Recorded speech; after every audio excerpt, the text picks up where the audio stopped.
오늘 여러분들에게 로마서 11장 33절로부터 36절까지 말씀을 봉독해 드렸는데요.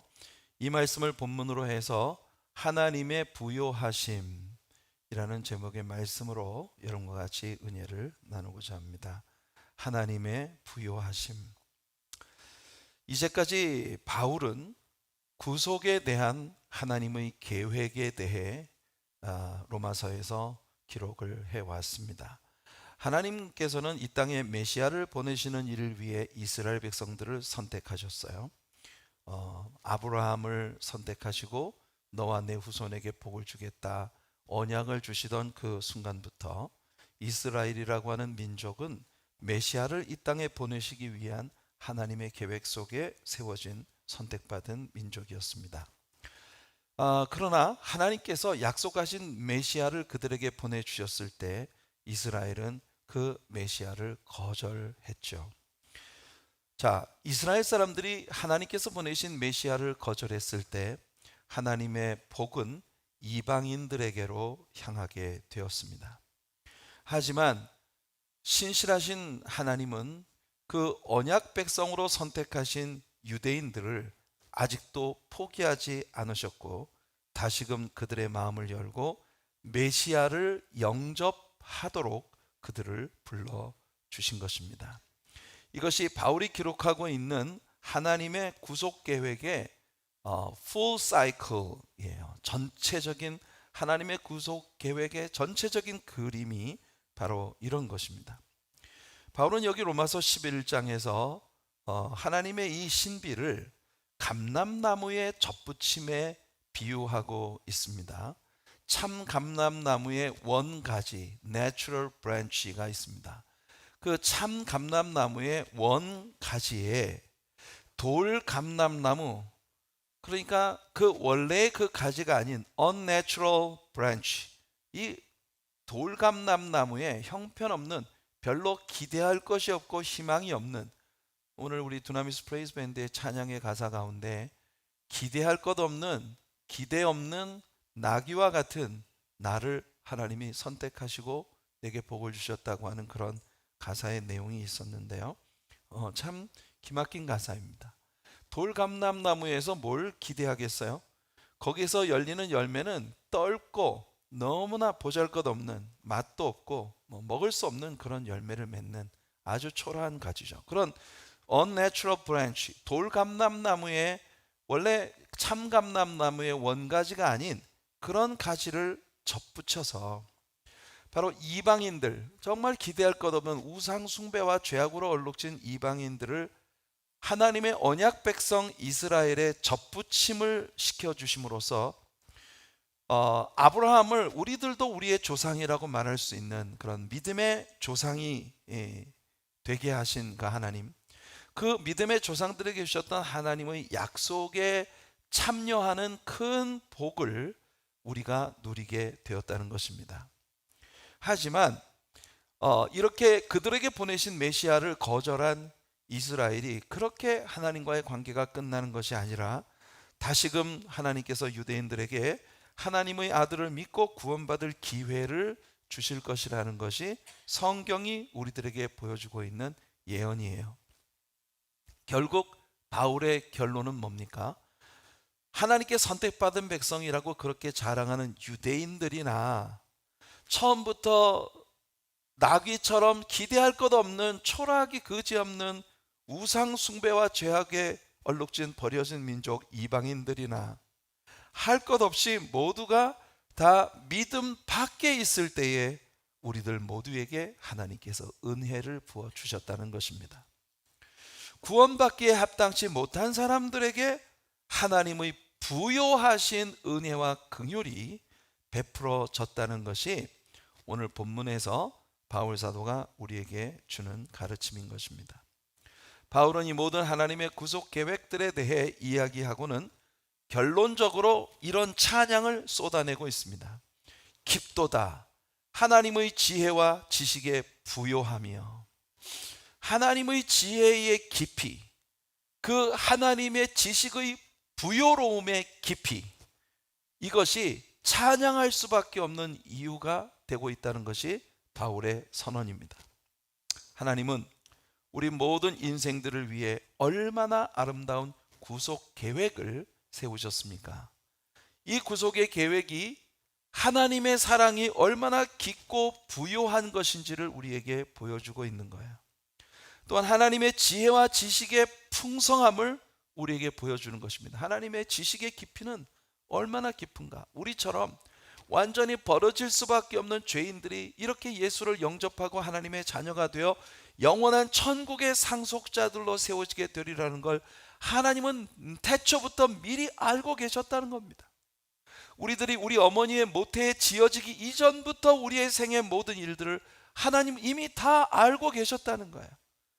그러니까 여러분, 이방인들로서 이 땅에 태어난 우리들을 구원하신 그 하나님의 지혜의 깊이와 우리의 삶의 모든 선택들을 미리 알고 계신 하나님의 그 지식의 풍요로움이 얼마나 큰 것인가, 이게 바울이 감탄하는 거예요. 게다가 그런 지혜와 풍요로운 하나님의 지식의 깊이에 따라 우리들을 구원하시는 그 과정에서 주께서 우리에게 베푸신 은혜와 사랑의 깊이는 또한 얼마나 큰 것이었느냐 하는 겁니다. 바울은 우리들에게 이것은 그야말로 받아본 사람만이 깨달을 수 있다. 주신 자와 받은 자 외에 누가 알겠느냐고 이렇게 말하고 있는 것입니다. 정말 받은 자 외에는 알 길이 없는, 오늘 우리 두나미스 프레이즈 밴드와 우리 성도님들이 함께 찬양한 주님 날 위해 버림받으심으로 우리는 용서되고 또 구원되었다. 이 찬양의 후렴 가사를 보면은 Amazing love, how can it be that you my king would die for me. 우리말에서 오 놀라운 주의 사랑, 왜 날 위해 죽으셨나, 이렇게 되어 있습니다만 그냥 왜 날 위해 죽으셨나 이렇게 표현하기에는 너무나 모자라는 깊이가 원래 영어 원 가사에 있는 거예요. Amazing love, how can it be? 이게 도대체 어떻게 있을 수 있는 일이냐 그 말입니다. That you my king would die for me. 나의 왕이신 당신이 어떻게 초라하기 그지없는 이 기대할 것 없는 나귀와 같은 나를 위해 죽으신단 말입니까? 이게 어떻게 가능할 수 있습니까? 그래서 우리는 이것을 amazing love 라고 말하는 겁니다. Amazing love. Now I know it's true. 이제 그것이 진리라는 건 나는 깨달았어요. 그래서 it's now joy. 나에게 있어서 정말 it's now joy for me to honor you. 주님을 찬양하고 높이고 주님을 존귀히 여기는 것이 내 생의 최고의 기쁨이 되었다. 이게 하나님의 사랑의 신비예요. 여러분, 왕정 통치 시대에 왕을 위해 백성이 죽는 것은요 당연한 일로 여겨지고 있었습니다. 왕을 위하여 백성이 무참히 죽임을 받는 일을 아무것도 아닌 것으로 여겼어요. 그런데 어떻게 백성을 위해 왕이 죽는단 말입니까? 왕의 왕 주의 주이신 예수님께서 저와 여러분 같은 기대할 것 없는 우리들을 그 백성 삼으시기 위하여 당신이 우리가 죽어야 할 자리에서 대신 죽으셨다는 것. Amazing love 아닙니까 여러분? 어떻게 그럴 수가 있어요? How can it be that you my king would die for me? 어떻게 왕이신 당신이 나 같은 사람을 위해서 죽으신단 말입니까? 이 사랑을 깨달아 보지 못하면 알 길이 없어요. 성경은 그래서 예수 그리스도 안에 모든 지혜와 지식의 보화가 숨겨져 있다고 말하고 있습니다.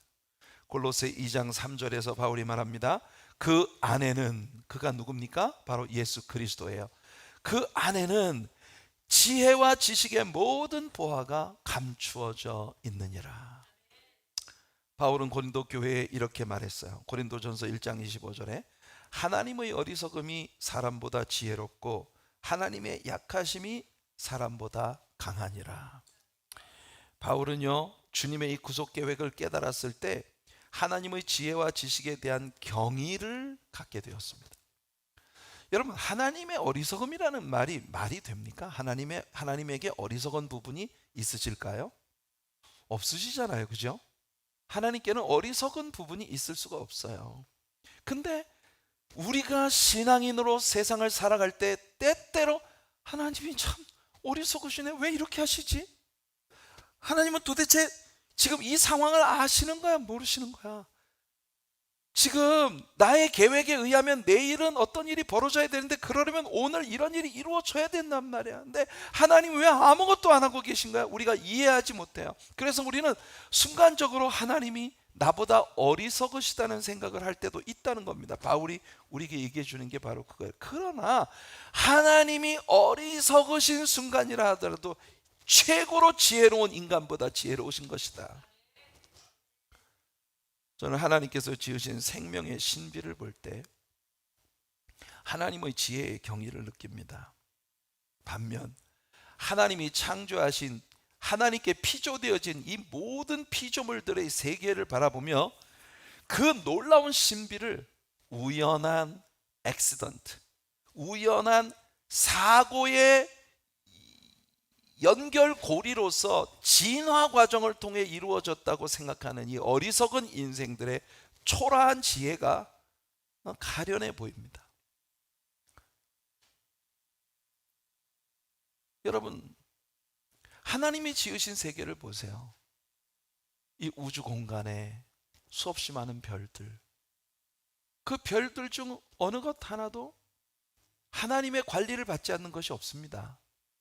여러분, 우리가 지구가 속해 있는 솔라 시스템, 이 태양계 안에 있는 별들의 체계를 보세요.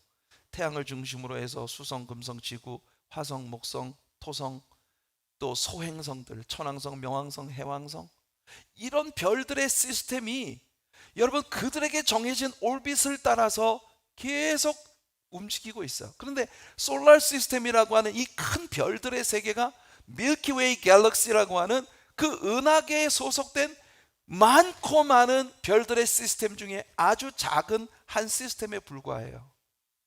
그 거대하고 어마어마한 우주에 여러분 수없이 많은 별들이 제 궤도를 따라 움직이고 있단 말이에요.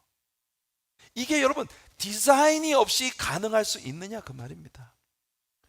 이 우주의 모든 별들은요 지어지기 이전에 디자인되어 있다는 게 분명합니다. 그렇기 때문에 그 모든 것들이 여러분들 체계 시스템에 의해서 움직이고 있는 거예요. 지구가 지금 있는 위치로부터 태양 쪽으로 조금만 가까이 가도 우린 다 타 죽어요. 지구로부터 조금만 멀어져도 우린 다 얼어 죽습니다. 그런데 여러분 하나님께서 이 태양계를 지으신 그때로부터 지금까지 일정한 거리를 유지하며 지구가 돌고 있기 때문에 봄, 여름, 가을, 겨울 사철이 돌아와도 인류가 이렇게 생명을 부지하며 살아갈 수 있는 거예요. 이게 소위 빅뱅 티오리, 여러분 우주 공간에 떠돌아다니던 거대한 가스볼이 갑자기 빅뱅을 해서 대폭발을 일으켜서 그 폭발되어진 파편들이 어떤 거는 태양이 되고 어떤 거는 수성이 되고 어떤 건 지구가 되고 뭐 어떤 건 무슨 별이 되고 이렇게 우연히 공중에 쫙 배열이 돼서 자기의 올빛을 따라 움직인다? 여러분 이건 바보가 아니면 이렇게 말할 수 없어요.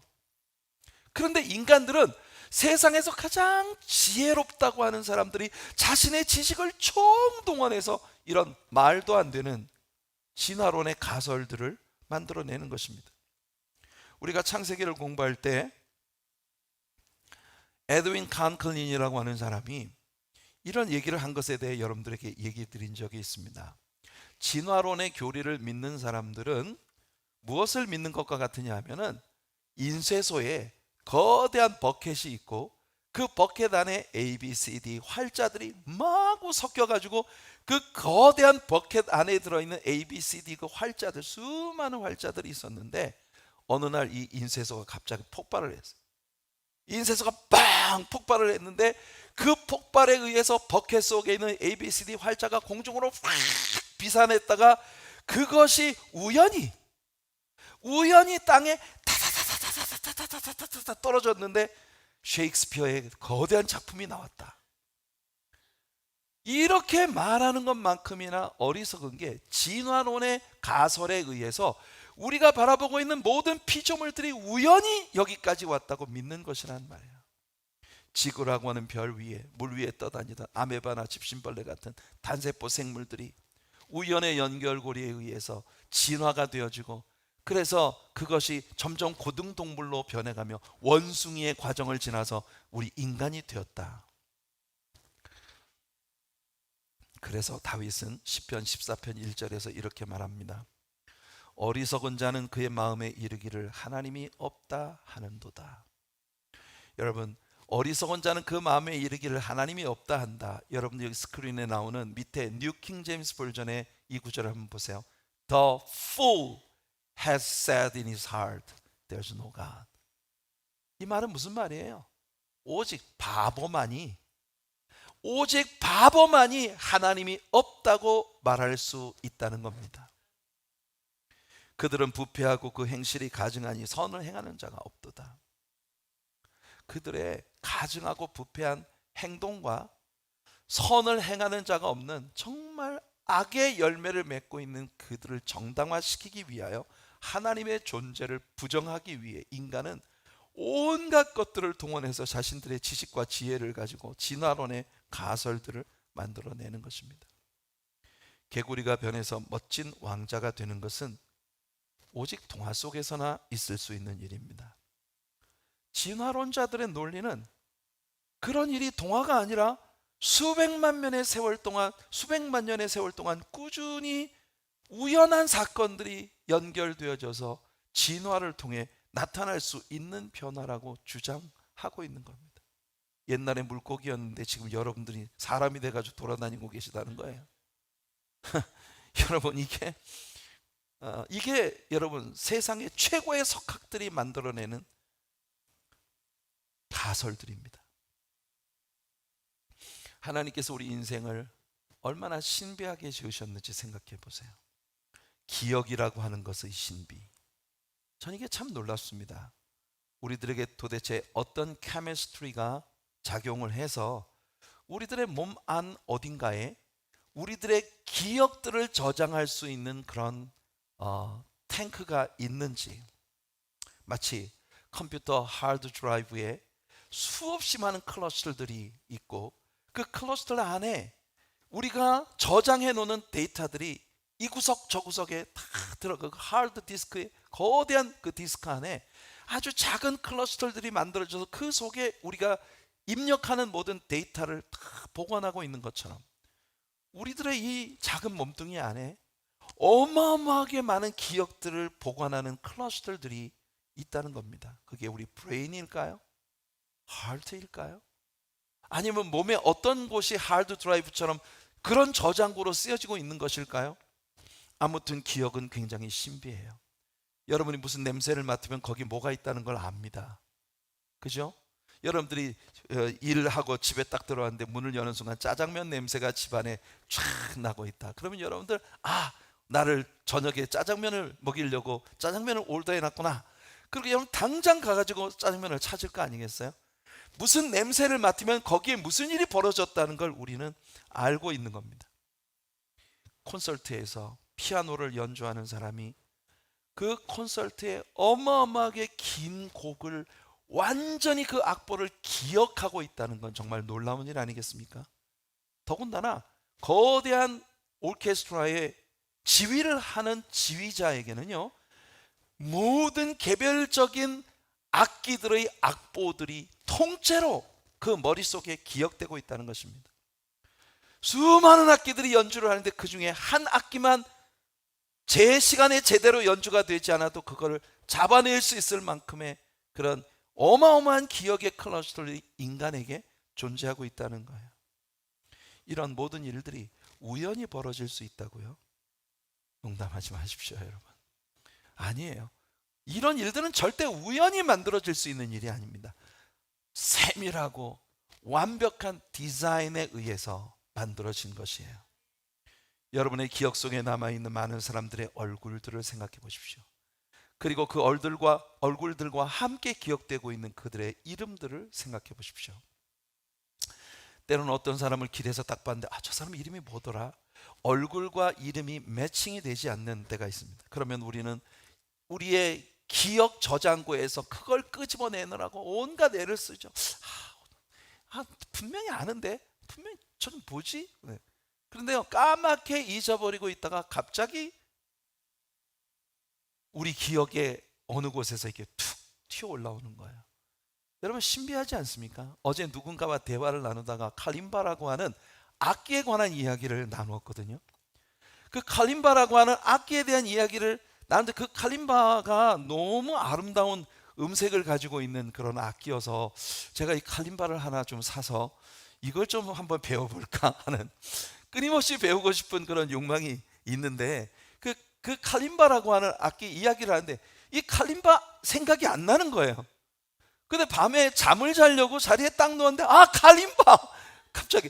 그러니까 여러분 우리의 기억의 저편에 어딘가에 이게 클러스터 안에 그 기억이 숨어 있는 거예요. 그러다 그것이 이게 떠오르는 거죠. 여러분 이런 일들이 절대 우연히 만들어질 수 있는 일이 아닙니다. 어리석은 자는 하나님 앞에서 자신의 능력을 자랑합니다. 우리 인간들은 위성을 그 계획된 궤도에 띄워 올릴 수 있습니다. 하지만 누가 도대체 해와 달과 별들을 그 일정한 궤도 위에 띄워 올렸다고 생각하십니까? 욥에게 하나님께서 질문하셨잖아요. 지구라고 하는 별을 누가 공중에 매달아 놨는지 네가 알겠냐? 여러분 하나님께서 욥에게 물으시는 그 어마어마한 질문들, 욥은요 1000마디에 한마디도 대답하지 못했습니다. 인간이 똑똑한 척해도 하나님의 지혜에 여러분 형편없이 못 미치는 존재라는 걸 우린 인정해야 합니다. 이렇게 바울 사도는 하나님의 지혜와 지식의 깊이를 측량할 수 없다고 했고, 이어서 그의 판단도 측량치 못한다고 말합니다. 하나님의 판단은 얼마나 공평하십니까? 이것은 때때로 사탄이 우리들에게 다가와 챌린지하고 있는 그런 하나님의 성품 중에 하나입니다. 우리의 생에 어떤 불행한 일이 벌어지면 믿음이 없는 사람들은 너의 하나님이 대체 어디 있느냐? 여러분 다윗이 그렇게 시편에서 노래했어요. 사람들이 내게 와서 말하기를 내 하나님이 어디 있느냐 하는도다. 그러나 다윗은 자신의 영혼에게 말합니다. Why so downcast, O my soul? Put your hope in God. 왜 내 영혼아 내 속에서 왜 낙심해? 너의 하나님을 믿어라. 내 하나님께 소망을 두어라. 그런데 여러분 사탄은 끊임없이 우리들에게 와서 도전합니다. 네 하나님이 어디 있어? 하나님이 계신다면 너한테 왜 이런 불행한 일이 벌어지게 해? 왜 이런 안 좋은 일이 너한테 벌어지게 만들어? 하나님이 살아계시다고? 웃기지 마. 이게 사탄이 우리들에게 끊임없이 도전하는 일이죠. 인간은 하나님의 크신 계획의 어느 한 부분을 지금 지나가고 있는 것일 뿐이에요. 우리는 하나님의 전체 계획을 알지 못하기 때문에, 그래서 바울 사도는 하나님의 전체 계획을 알지 못하는 우리가 굉장히 하나님의 존재 자체를 의심할 수밖에 없는 어떤 사건에 당도했을 때 이 한 가지를 신뢰하라고 얘기해 줍니다. 로마서 8장 18절을 보시면 생각하건대 현재의 고난은 장차 우리에게 다가올 영광과 비교할 수 없도다. 믿습니까 여러분? 지금 여러분들이 고난 속에 있으신가요? 지금 여러분들이 굉장히 혼란스러운 일들 속에서 내가 하나님을 믿고 있는데 하나님은 왜 믿는 나에게 이렇게 어려움을 주시나? 왜 이렇게 어려운 일들이 나에게 반복적으로 벌어지지? 왜 이해가 되지 않는 그런 어려운 일들이 내 삶에 계속 반복되고 있는데 하나님은 아무 일도 하지 않으시는 거지? 여러분들이 그렇게 생각하신다면 기억하십시오. 지금 여러분들이 받고 있는 고난은 장차 다가올 영광과 비교조차 할 수 없는 것이다. 여러분들이 상상도 할 수 없는 영광을 하나님께서 여러분들을 위해 예비하고 계시다는 겁니다. 만약 우리가 하나님처럼 오늘 이후에 대해 모든 것을 볼 수 있다면 우리의 모든 눈물과 슬픔은 다 달아나 버릴 거예요. 모든 근심과 슬픔을 우리는 다 잊어버릴 수 있을 것입니다. 너무나 큰 기쁨이 저와 여러분들을 지금 기다리고 있거든요. 그러나 우리가 앞일을 모두 알 수 없는 것이 또한 은혜이기도 합니다. 오늘 두나미스 프레이즈 밴드가 찬양했어요. 내가 약한 것이 도리어 자랑이 되고, 네? 내가 정말 모자란 것이, 내가 가난한 것이 도리어 나의 자랑이 된다. 왜 그렇습니까? 우리가 앞일을 모두 내다볼 수 없기 때문에 우리가 모든 생의 순간마다 선택할 수 있는 유일한 선택은 하나님을 의지하는 것밖에 없다는 거예요. 생의 모든 순간마다 오직 우리의 손을 붙들고 가시는 그 하나님을 신뢰할 수밖에 없다는 거예요. 그게 우리의 유일한 선택이에요. 우리의 생이 끝나는 순간까지 우리는 오직 하나님을 신뢰하고 따라가야 하는 것입니다. 바울은 이어서 우리가 그의 길을 찾을 수 없다고 말합니다. 이것이 바로 크리스천으로서의 삶에서 우리가 때때로 좌절하고 낙심에 빠지는 이유예요. 우리는 힘을 다해 하나님을 추적해 가려고 애씁니다. 왜 하나님은 내게 이렇게 하셨을까? 왜 하나님은 이런 일이 벌어지도록 허락하셨나? 왜 하나님께서는 이 세상의 참담한 죄악을 중지시키지 않으시는 것인가? 이사야 선지자에게 하나님께서는 이렇게 대답하셨습니다. 이사야 55장 8절과 9절이에요. 이는 내 생각이 너희의 생각과 다르며 내 길은 너희의 길과 다름이니라. 여호와의 말씀이니라. 이는 하늘이 땅보다 높음 같이 내 길은 너희의 길보다 높으며 내 생각은 너희의 생각보다 높음이라. 욥의 친구 빌닷이 욥에 대해 오해를 품고 욥에게 다가와 말합니다. 그는 욥이 분명히 하나님과 어떤 문제를 가지고 있어서 지금 하나님께 벌을 받고 있는 중이라고 해석하고 있거든요. 사실 욥이 하나님과 늘 좋은 관계를 유지하고 사는 사람이에요. 그런데도 욥의 친구가 볼 때 필경은 너에게 우리가 알지 못하는 뭔가 은밀한 죄가 있어서 하나님께서 너를 지금 징벌하고 계신 중이야. 그렇지 않고는 이런 일이 벌어질 수가 없어. 이렇게 생각할 수밖에 없는 일이 욥에게 지금 닥쳐온 겁니다. 그래서 여러분 그 오해, 곡해 속에서 빌닷이 욥에게 한 말이 이겁니다. 얼마나 달콤한 말인지 보세요. 욥기 8장 5절로 7절이에요. 내가 만일 하나님을 찾으며 전능하신 이에게 간구하고 또 청결하고 정직하면 반드시 너를 돌보시고 내 의로운 처소를 평안하게 하실 것이라. 내 시작은 미약하였으나 내 나중은 심히 창대하리라.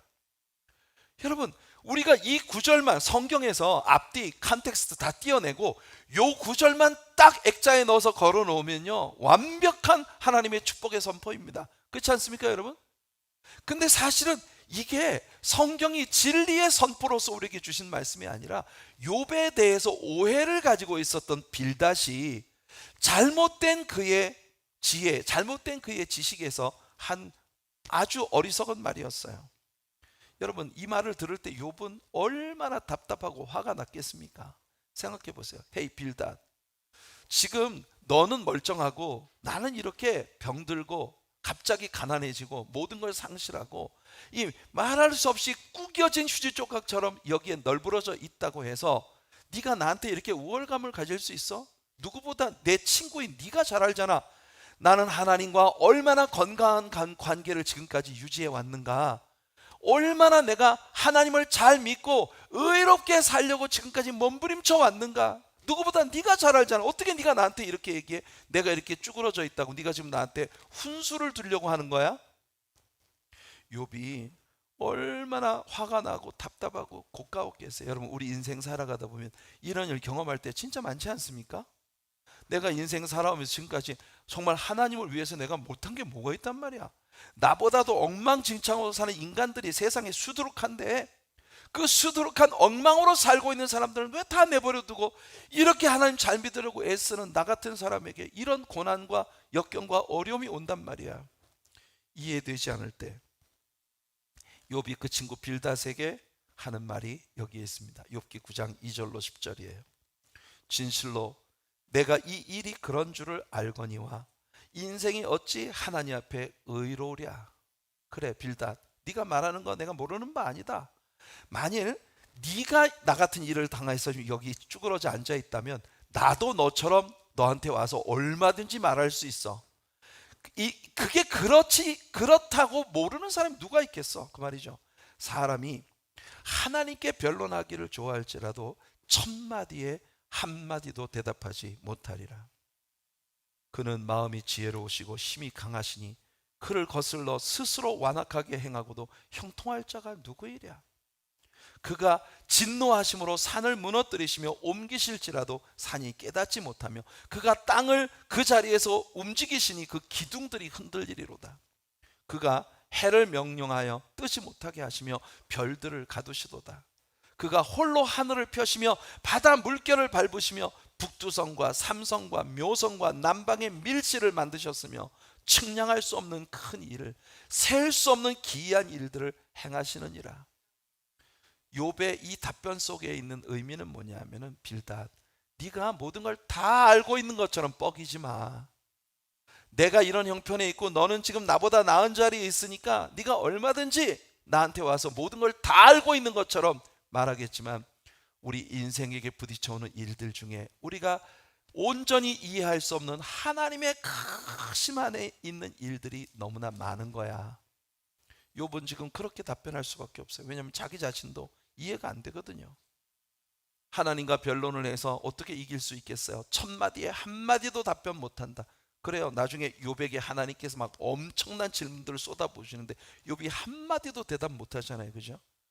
우리 인생이라는 존재가 그렇게 가련합니다.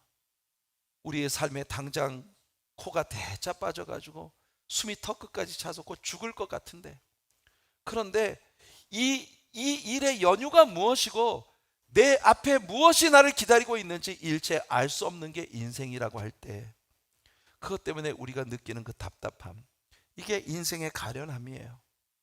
자, 그래서 바울 사도는 하나님이 행하시는 그 길을 우리가 다 찾아낼 수가 없다고 말을 하고 있는 거예요. 그래서 바울은 결론적으로 말합니다. 누가 주의 마음을 알았느냐? 누가 주의 모사가 되었느냐? 여기서 바울은 이사야 선지자의 글을 자신의 스타일로 해석하고 있는 겁니다. 이사야 40장 13절을 보시면, 누가 여호와의 영을 지도하였으며 그의 모사가 되어 그를 가르쳤으랴.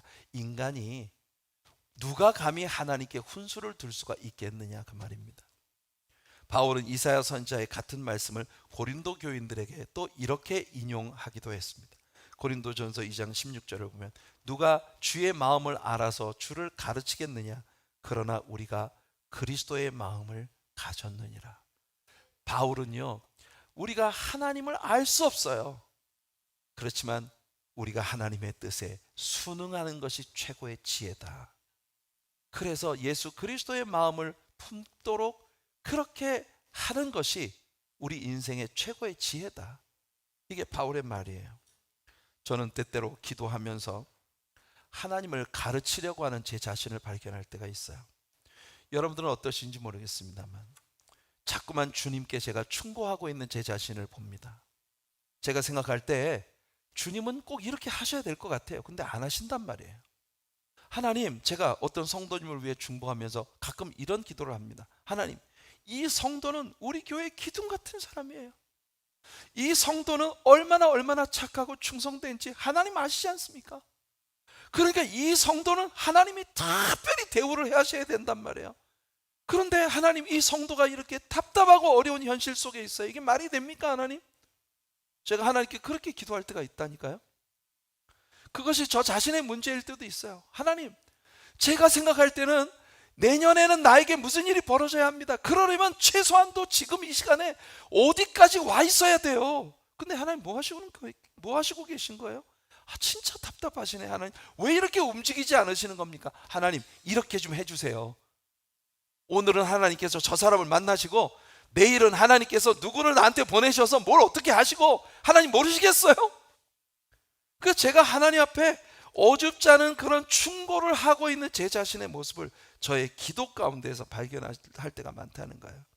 그런데 그런 일이 있을 때마다 제가 가슴을 쓸어내리며 생각하는 건 뭐냐면, 우리 하나님이 참 은혜로운 분이시다. 말도 안 되는 나 같은 자의 이런 얘기를 끝까지 아무 말씀 안 하시고 들어주신다는 게 얼마나 대단한 은혜입니까, 여러분? 만약 누군가 제가 하나님께 하고 있는 것 같은 그런 말을 누군가 나한테 와서 이야기한다면 내가 끝까지 안 들을 거예요. 아이 저 영양가 없는 소리 하지 마, 집어쳐. 하나님은요, 저의 모든 걸 다 알고 계세요. 그런 하나님이 제가 막 어줍지 않은 그런 막 흥분해가지고 막 하나님 앞에 막, 하나님 이거 하십시오, 저거 하십시오, 이렇게 하셔야 합니다, 주여 믿습니다. 말은 믿는다고 하면서 내가 막 하나님께 이거 하세요, 저거 하세요, 아 왜 이렇게 안 움직이십니까, 하나님 또 뭐 하십니까 도대체, 이렇게 하고 있는 내 자신을 생각해 보면 하나님께서 저를 그냥 큰 기침만 한번 하셔도 전 나가 떨어질 건데 아무 말씀 안 하시고 인내하며 제 이야기를 끝까지 들어주시고 계신 중이세요. 하나님이 얼마나 답답하셨을까. 하나님이 꿀밤 한 번만 먹여도 전 끝입니다. 그렇잖아요, 그죠? 그런데 하나님이 인내하시면서 제 이야기를 끝까지 들어주고 계시다는 거. 그래서 저는 말입니다, 매번 저의 기도가 끝날 때 우리 주님께 이런 고백을 할 수밖에 없어요. 주님, 저의 이 무식한 발언을 끝까지 참고 들어주셔서 감사합니다. 하나님 얼마나 한 대 쥐어받고 싶으셨겠어요. 근데 하나님 저를 쥐어박지 않으시고 정말 이 제한된 지식, 별로 아는 것도 없는 이 무식한 내가 이렇게 무식한 발언을 주님 앞에 막 쏟았네. 하나님께 카운슬을 한다고, 하나님께 내가 상담을 해드린다고, 하나님 이렇게 하시라고 저렇게 하시라고 이렇게 말도 안 되는 소리를 했는데, 하나님, 제가 지식이 제한되어 있는 무식한 인간이오니 주여, 제가 알고 있는 모든 것은 여기가 최선입니다. 그러니 참고 들어주셔서 감사합니다. 이제부터는 주의 뜻대로 하시옵소서. 이제부터는 주의 뜻대로 하시옵소서. 내가 알기로는 이렇게 돼야 될 것 같은데 하나님이 저보다 잘 아시니까, 제 기도 다 들으셨으니까 이게 내가 알기로는 최선인데 하나님이 모든 걸 알고 계시오니 주여 뜻대로 하시옵소서. 이제는 주께서 최상이라고 알고 계신 그 일을 행하시옵소서. Go ahead, my Lord. 그것이 저의 기도의 결론이고 오늘 이 말씀의 결론이에요. 여러분, 우리들 중에 어느 누구도 하나님께 무엇을 드린 것 때문에 받아내는 사람이 없다고 바울이 오늘 본문에서 선언했어요. 신앙이란 하나님께 뭘 받아내기 위해서 우리가 뭘 하는 게 아닙니다. 우리가 하나님의 원수였을 때, 하나님이 누구신지도 몰랐을 때 벌써 하나님은 우리에게 엄청난 은혜를 부어주셨어요. 그걸 깨달아가는 것이 은혜이고 그걸 깨달아가는 것이 신앙생활이 올시다. 그러므로 신자로서의 우리들의 삶의 최상은 뭐냐? 주님, 내가 말로 다 할 수 없는 어마어마한 감동과 감격, Amazing love, 이 놀라운 은혜를 받았사오니 이제는 나의 왕 되신 주께서 날 위해 죽으셨다는 게 사실이라는 걸 알았사오니 다만 주의 뜻에 순응하며 순종하며 살아가는 우리가 되게 하옵소서. 물론 여러분들 할 말 다 할 수 있어요. 저처럼 다 해놓고 나중에 꼭 그렇게 기도하세요. 하나님, 무식한 제가 생각하기에는 최선의 일이라고 말씀은 드렸으나 부족한 종이 말씀은 드렸으나 주여 뜻대로 하시옵소서. 이게 우리들의 기도의 본질이어야 한다. 왜냐하면 신앙이라는 것 자체가 내가 알지도 못하는 사이에 벌써 하나님께서 우리에게 너무 큰 은혜를 베풀어 주시고 계시다는 거예요. 지난주 어느 날인가 제가 브레이킹 뉴스에서 읽은 걸 여러분들에게 얘기해 드렸습니다.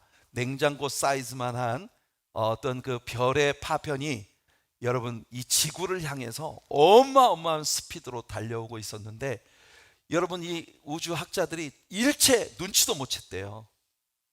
1800마일까지 다가오는데도 몰랐대요. 그런데 진짜 은혜는 뭐냐면 그게 지구와 충돌을 하지 않고 샥 비껴갔다는 겁니다. 비껴가고 난 후에야 학자들이 가슴을 쓸어내리며, 야, 저게 지구하고 부딪혔으면 또 얼마나 대형 사고가 났을까.